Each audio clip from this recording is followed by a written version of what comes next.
2 jours après la mort d'Arnaud Beltrame, 45 ans, lieutenant-colonel de gendarmerie, Marielle Vandenebounder, sa femme, a choisi de témoigner dans La Vie. Elle dresse le portrait de l'homme avec lequel elle s'était mariée il y a quelques années. Ils étaient unis civilement et devaient se marier religieusement en juin. Un mari attentionné.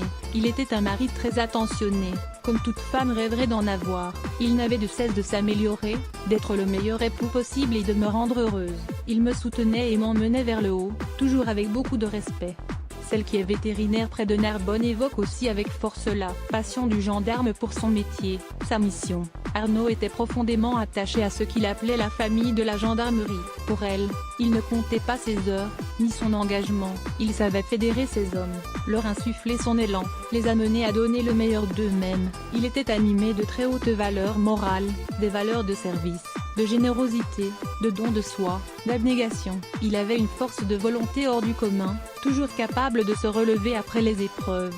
Témoignage 2 jours après la mort tragique du lieutenant-colonel de gendarmerie, Marielle, la femme d'Arnaud Beltrame, s'est confiée à La Vie. Arnaud était profondément attaché à ce qu'il appelait la famille de la gendarmerie. Pour elle, il ne comptait pas ses heures, ni son engagement.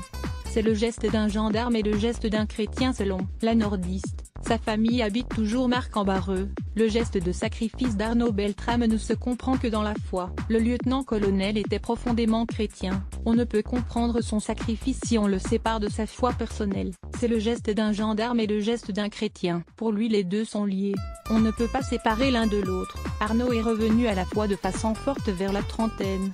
Et Marielle Vandenebounder souligne que la mort de son mari est survenue à l'aube de la Semaine Sainte, semaine importante pour les chrétiens qui se remémorent la mort de Jésus et fêtent sa résurrection.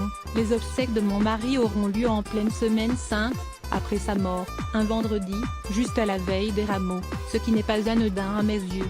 Lundi dernier, la ville de Marc-en-Barœul a rendu un hommage aux gendarmes en mairie et ouvert un livre de condoléances. Ce mercredi, le képi d'Arnaud Beltrame a été posé sur son cercueil dans la cour des Invalides, où un hommage militaire lui a été rendu.